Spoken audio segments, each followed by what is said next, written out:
Section 1. Purpose of Fair Housing Rules, 2026 Standard. Today's Fair Housing Rules and Regulations. 3 Hours Fair Housing CE. Introduction. Why this still matters in 2026. Imagine you're showing a home in Gilbert, Arizona. Your buyers are excited. They've been searching for weeks. But during the showing, a subtle comment is made by a seller about the type of family they'd prefer. It's quick, it's quiet. But in that moment, everything changes. As a real estate professional in 2026, you are no longer just facilitating a transaction. You are standing at the front line of civil rights enforcement. Fair housing is not just law, it is responsibility, risk management, and reputation. In today's market, with heightened scrutiny, legal enforcement, and consumer awareness, understanding the purpose of fair housing rules is what separates compliant professionals from those facing complaints, lawsuits, and license discipline. This section sets the stage for everything that follows. We're not just learning rules, we're understanding why they exist, how they evolved, and how they apply in real-world transactions happening every single day across Arizona and the United States. The foundation of civil rights and housing civil rights are the fundamental freedoms every U.S. citizen is entitled to. Housing has always been one of the most critical battlegrounds for these rights. Picture the United States in the late 1800s. A newly freed citizen attempts to purchase land, something that represents stability, wealth, and future opportunity. Without legal protection, discrimination was not just common, it was systemic.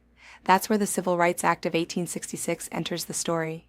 It established that all citizens, regardless of race, had the same rights to own property, enter contracts, buy, sell, lease, and transfer real estate.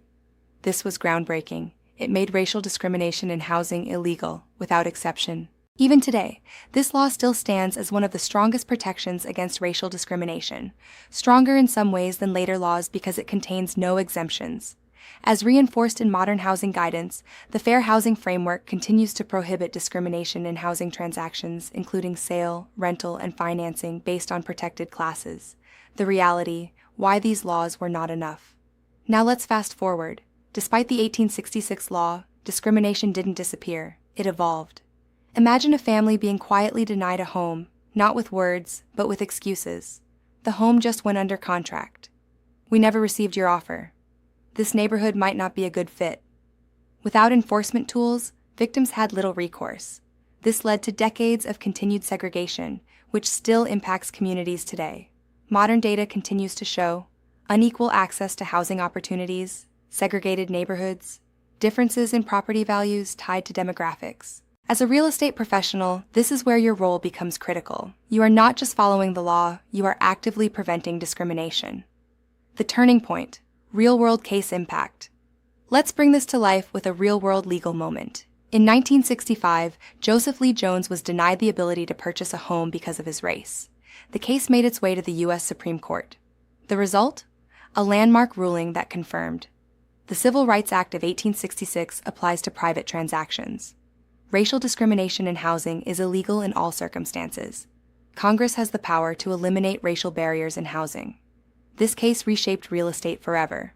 Now imagine yourself in that transaction today. If you participate directly or indirectly in discrimination, you are not just violating policy, you are violating federal law. Why fair housing still matters in today's market, fast forward to 2026. You might think, we've come a long way. And we have, but the challenges still exist. Let's look at a modern example. A landlord advertises a rental and says, perfect for young professionals, no kids. Seems harmless, right? But this violates familial status protections under the Fair Housing Act. Or consider, a buyer asks you to only show homes in certain neighborhoods. Your response determines whether you are compliant or committing steering, one of the most common fair housing violations. The purpose of fair housing laws today is simple, but powerful. Ensure equal access to housing. Eliminate discrimination in all forms. Protect both consumers and real estate professionals. Promote stable, diverse, and economically strong communities. The bigger picture, economic and social impact. Fair housing is not just about legality, it directly impacts access to quality schools, job opportunities, generational wealth, community safety, and growth. Think about it this way. When housing access is fair, communities thrive. When it's not, entire generations can be impacted. As a licensed professional, you are part of that system. Your actions influence outcomes. 2026. Perspective. Your role has expanded today. Fair housing enforcement includes increased consumer awareness, technology-driven advertising oversight, social media compliance expectations, broker supervision requirements, especially under updated ADRI standards. You are expected to recognize discrimination before it happens, stop it immediately, document your actions, educate your clients. This is no longer optional, it is part of your fiduciary and legal duty. Online discussion. Question 1. Why is the Civil Rights Act of 1866 still relevant today in real estate? Answer.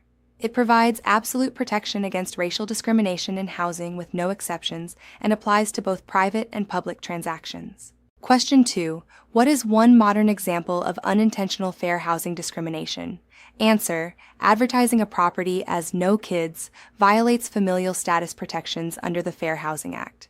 Question 3. How does fair housing impact economic opportunity? Answer. It ensures equal access to housing, which directly affects access to schools, jobs, and long-term wealth building.